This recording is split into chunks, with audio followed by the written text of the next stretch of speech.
La CNPS et sa nouvelle application mobile du régime social des travailleurs indépendants, NCA Banque Côte d'Ivoire, le vrai visage de la banque, et Leadway V vous offre RTI Money. Bonsoir à tous, bienvenue dans RTI Money, votre magazine hebdomadaire dédié aux banques, aux assurances, aux finances et à votre argent. Et avec moi, ma team de chroniqueurs qui sélectionne le meilleur pour vous. D'ailleurs, Soraya, de quoi allons-nous parler ce soir? Aujourd'hui, Justine, nous allons parler des promotions dans le secteur immobilier. Les promoteurs n'hésitent pas à proposer des logements à des prix concurrentiels avec des flexibilités de paiement et on en parle tout à l'heure. Merci Soraya. Avec vous, Christelle, on va aller en immersion dans un univers très épicé. Oui, Justine, ce soir, on va parler d'un ingrédient phare de la cuisine africaine, les épices locales, le poivre africain, le soumara, le piment sec, jamais absent du panier de la ménagère, un business en plein essor que je vous propose de découvrir dans l'immersion de la semaine. Et le monsieur chiffre, Landry, qui décortique pour nous l'envers des chiffres, a décidé de nous parler ce soir du marché de l'assurance en Côte d'Ivoire. Tout à fait, Justine. Un marché ivoirien de l'assurance qui est en pleine croissance avec une hausse au niveau du chiffre d'affaires de près de 12%, soit plus de 462 milliards de francs CFA. Et dans une poignée de secondes, nous découvrons tout ça. RTI Money, c'est aussi le Money Time, notre rubrique qui décrypte pour vous les notions de la banque, de l'assurance, de la finance. Ce soir, on fait un focus sur l'assurance agricole. Et puis en fin d'émission, je recevrai pour vous Maxwell Goris, meilleur jeune entrepreneur en 2019, patron d'une chaîne de restaurants, avec qui on parlera des défis liés à la restauration rapide. Mais avant, voici Éco-Chiffres.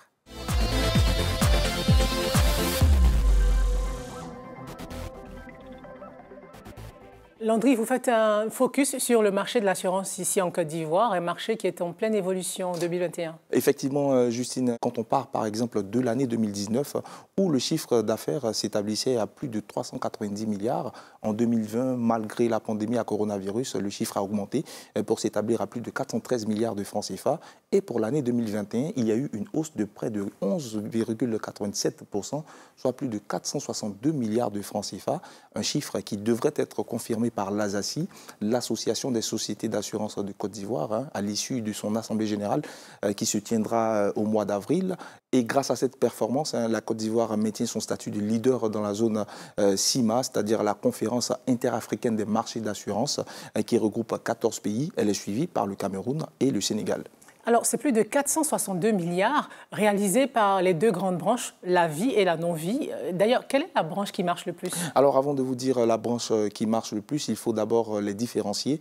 Dans la branche vie, vous avez par exemple les assurances qui sont liées à la vie, les assurances décès, les assurances mixtes, il y a l'épargne et la complémentaire. Et dans la branche non-vie, vous avez les assurances liées à la santé, les assurances liées par exemple aux accidents corporels, vous avez les assurances qui sont liées aux incendies ou autres dommages. Vous avez des assurances qui sont liées au transport, à la micro-assurance ou même à la responsabilité civile, à l'automobile, aux risques divers, pour ne citer que cela. Et le secteur qui a le plus marché, on va le dire, c'est l'assurance non-vie, avec une hausse de près de 11,15%, soit plus de 257 milliards de francs CFA qui ont été réalisés sur l'ensemble du chiffre d'affaires qui est de 462 milliards. Un secteur qui a été essentiellement porté par les assurances liées aux accidents corporels, qui ont eu un bond de plus de 12%. Il y a aussi les incendies et autres dommages qui ont connu aussi un bond de plus de 32%. Il y a le transport qui a connu un bond de plus de 12%. Il y a la micro-assurance qui a connu aussi un bond de plus de 196,6%. Voici en fait pourquoi cette assurance a le plus marché. Et quels sont les leaders du marché de la non-vie? Alors le trio Sanlam, Allianz, NCA pèse près de 43% de part de marché dans cette section non-vie. Et celui qui caracole en tête, c'est Sanlam, avec plus de 56 milliards de francs CFA qui ont été réalisés en 2021. En deuxième position, vous avez Allianz avec plus de 29 milliards de francs CFA. Et en troisième position, NCA avec plus de 24 milliards de francs CFA. Merci Landry pour toutes ces précisions sur le marché de l'assurance en Côte d'Ivoire. Voici à présent le 24 heures avec Christelle.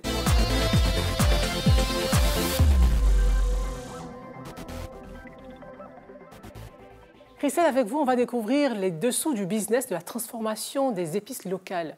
Oui, Justine, alors face à l'évolution constante de nos habitudes de consommation, de plus en plus les produits ou les plats prêts à l'utilisation sont beaucoup demandés sur le marché. C'est en cela que Gladys Yao, co-gérante d'une société de transformation de vivriers, a décidé de se lancer sur ce marché en proposant des sachets d'épices locales prête à l'utilisation. Alors pour comprendre les contours de ce business très juteux, nous l'avons suivi depuis la production jusqu'à la mise en vente sur le marché de ces produits. On regarde.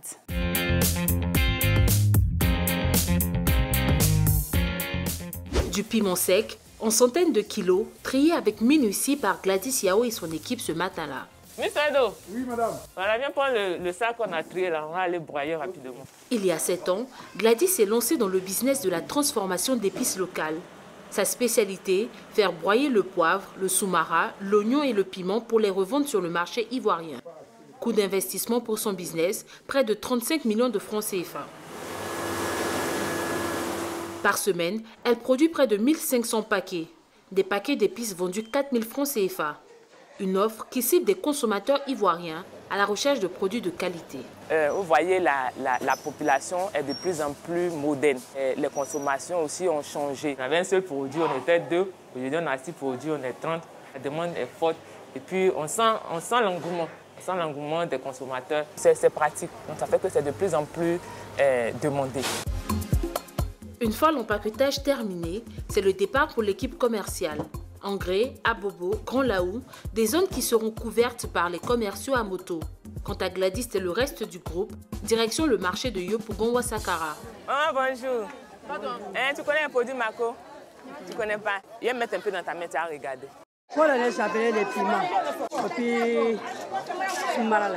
Pour imposer sa marque dans cet univers concurrentiel, Gladys procède à ce type d'opération une fois dans le mois afin de mieux faire connaître ses produits.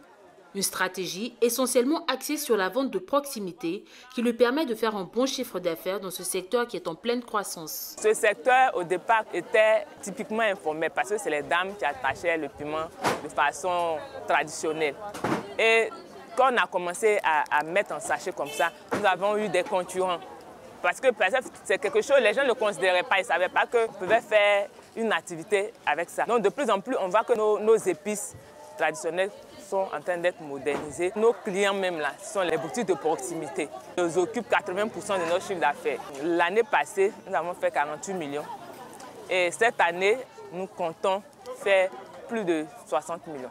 Au fil des années, avec son commerce, Gladys a su s'imposer auprès des revendeurs dans les marchés. Des revendeurs comme Issouf qui proposent ses produits à sa clientèle. Ça commence d'arriver. C'est ça.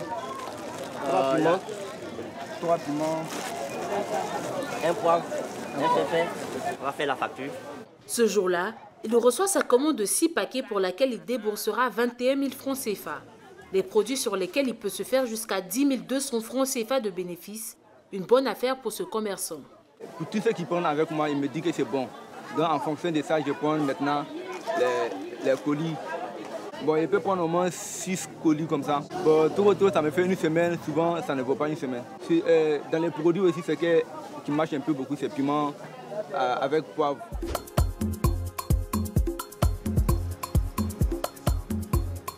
Quelques heures plus tard, nous retrouvons Gladys Yao chez son fournisseur de piments à proximité du marché d'Adjamé. C'est ici qu'elle s'approvisionne entre une demi-tonne et 1 tonne par semaine. En tout cas, c'est bien joli. Ils ont enlevé les têtes comme j'aime là. Maintenant, c'est combien? 2500 inclus. On diminue pas un peu, elle a dit non, ça veut tuer. L'un des principaux défis de ce business, l'approvisionnement. Gladys doit faire face à l'envolée des prix avec une matière première qui provient généralement des pays du Sahel à cause de la faible production au plan local du piment et du poivre. C'est une culture qui n'est pas beaucoup cultivée, un peu comme le café et puis le cacao. Les gens font de grands champs. Le piment, c'est les dames là, elles font leurs petits champs, des petites parcelles. Donc pour trouver le piment en quantité comme ça, c'est pas facile. C'est piment du Niger, à d'autres qui viennent du Mali. Ce qui fait que le prix ne dépend pas de nous, ça dépend du fournisseur. Et actuellement, c'est 2500 à des périodes, mais ça peut monter jusqu'à 3000. Ce jour-là, Gladys va payer près de 2 millions de francs CFA pour 18 sacs de 40 kilos. Une journée qui peut enfin s'achever pour Gladys, qui ambitionne asseoir sa notoriété sur ce marché de l'épicerie qui attire de plus en plus de jeunes entrepreneurs ivoiriens. Est-ce que c'est un business porteur?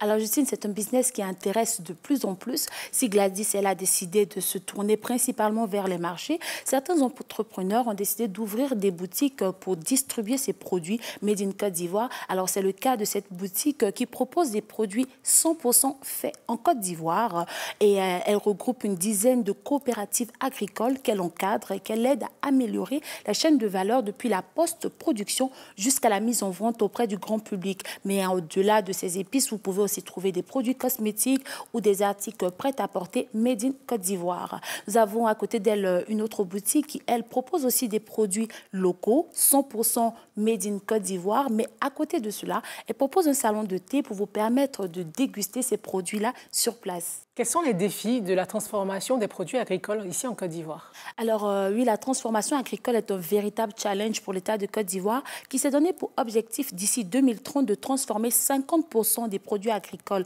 en produits semi-finis ou finis. Alors c'est en cela qu'un plan national d'investissement agricole a été mis sur pied pour une période de 2018 à 2025 avec une enveloppe de près de 11 000 milliards de francs CFA avec pour objectif entre autres la transformation des 3 principales filières, les productions vivrières, les cultures de rente et les produits halieutiques.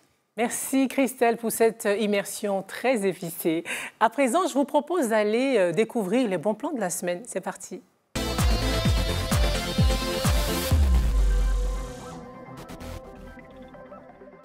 Soraya, vous nous parlez ce soir des bonnes offres des promoteurs immobiliers. Comment ces promoteurs s'y prennent? Alors vous savez Justine, lorsque des banques traditionnelles proposent des prêts immobiliers, elles proposent aussi des délais de remboursement relativement courts. Eh bien ici on a un promoteur immobilier qui est en partenariat avec plusieurs banques et dans le cadre de ce partenariat, les banques proposent de financer l'achat de votre logement avec un délai de remboursement qui peut aller jusqu'à 25 ans. Alors cela réduit considérablement le coût des mensualités à payer et toujours dans le cadre de ce partenariat, les banques proposent même de payer partiellement ou en totalité l'apport initial demandé par le promoteur. Alors les banques qui sont concernées par ce partenariat sont NCA Bank, la Société ivoirienne de banque, la Banque Atlantique, la Société Générale de Côte d'Ivoire, la Bank of Africa, BOA et la BNI. Et le promoteur propose des logements qui sont des logements de standing économique et moyen. Ce sont en général des appartements dont le prix débute à 12 500 000 francs CFA, des appartements qui se situent dans la commune de Songon. Alors, y a-t-il d'autres facilités de paiement offertes sur le marché? Alors oui, on assiste de plus en plus à des promotions pour des villas aux grosses œuvres. Je vais prendre l'exemple de ce promoteur qui propose des villas clés en main à 75 millions, des villas de 4 pièces en duplex. Et le promoteur propose la même villa aux grosses œuvres à 30 millions de francs CFA. Et donc le prix de vente de la maison est réduit de moitié. Et cela permet à l'acheteur de choisir lui-même son prestataire pour les finitions de la maison. Et cela revient beaucoup moins cher. Et enfin, nous avons un promoteur qui propose de réaliser des villas dont le prix varie entre 14 500 000 francs CFA et 95 millions de francs CFA.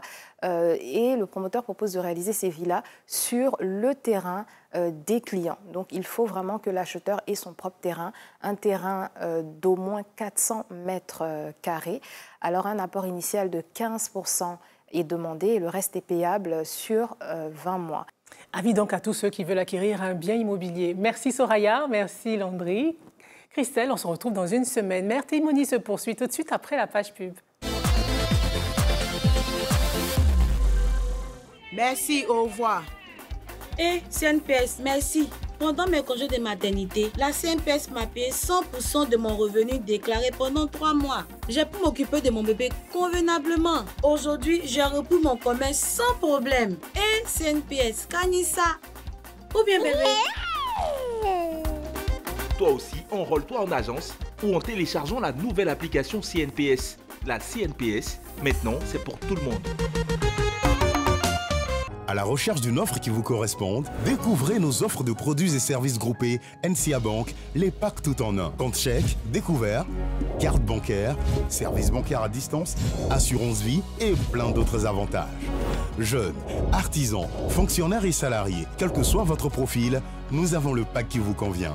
Rendez-vous dans l'agence NCA Bank la plus proche et ouvrez votre compte. Plus d'infos 80 200 800. NCA Bank, le vrai visage de la banque.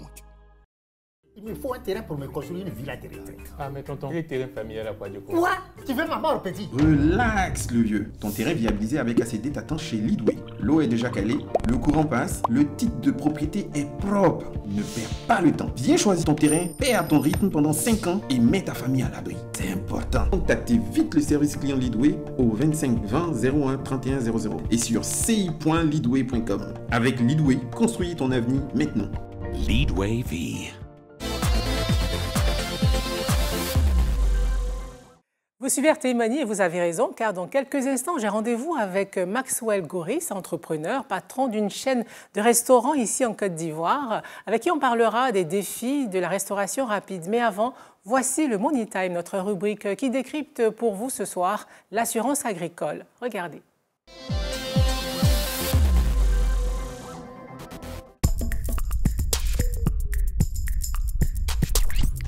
Selon la Banque mondiale, l'agriculture est la principale source de revenus de 80% des populations démunies dans le monde. C'est aussi le secteur qui assure la majorité des produits de subsistance de toute la planète. Mais malgré son importance, c'est l'un des secteurs les plus vulnérables, exposés aux aléas climatiques et beaucoup d'autres risques. D'où l'importance d'une couverture adaptée appelée l'assurance agricole.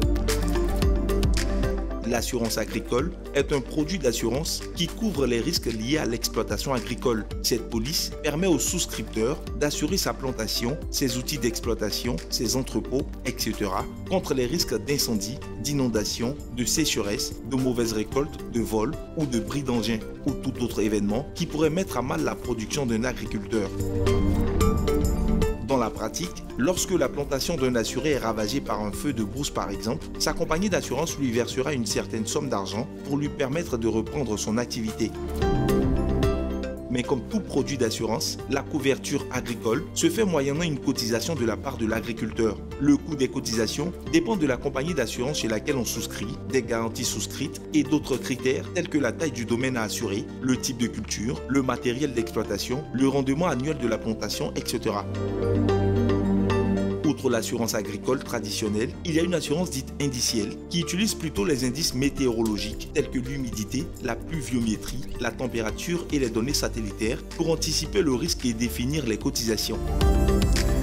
En 2020, la société américaine d'études de marché, Expert Market Research, estimait la valeur totale du marché mondial de l'assurance agricole à près de 36 milliards de dollars. Ce marché est dominé par l'Amérique du Nord, l'Asie et l'Europe. L'Afrique est à la traîne alors qu'elle dispose d'un peu moins de la moitié des terres arables du monde, dont un volume estimé à 80% non exploité. En 2020, l'assureur Alliance Africa évaluait la part de l'assurance agricole en Afrique à moins de 1% du marché global. En Côte d'Ivoire par exemple, sur 21 compagnies d'assurance non-vie, seulement 2 proposent des couvertures exclusivement agricoles. Pourtant, plus de 50% de la population active du pays travaille dans le secteur agricole. En plus de cela, l'avancée du désert, le changement climatique, la sécheresse, les pluies torrentielles, les crues sont autant de dangers qui démontrent l'urgence d'un meilleur déploiement des services d'assurance agricole pour nos agriculteurs.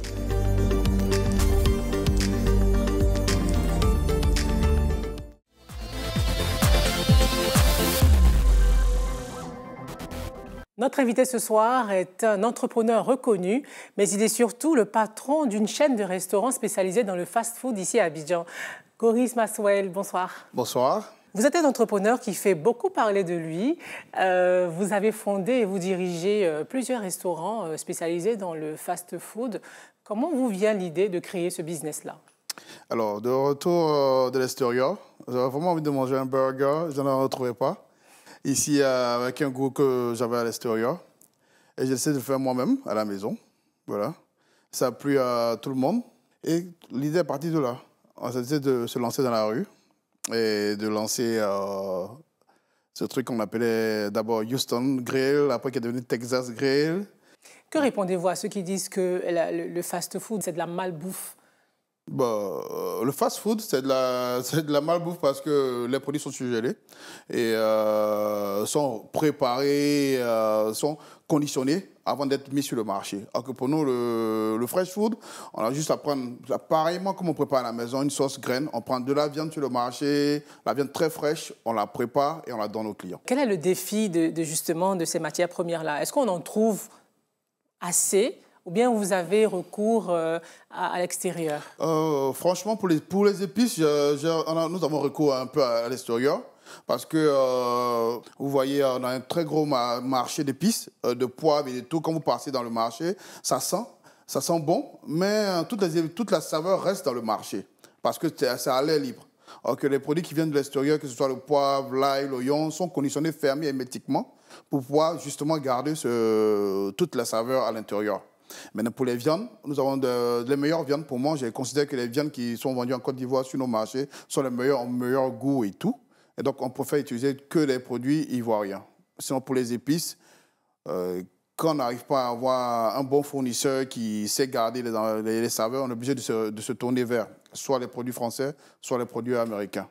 Le secteur du fast-food est très concurrentiel. On a l'arrivée des mastodontes tels que Burger King, KFC. Comment vous faites pour vous déployer? Vous avez maintenant 3 restaurants, vous ouvrez bientôt un 4e. Comment on fait pour tenir dans cet environnement-là?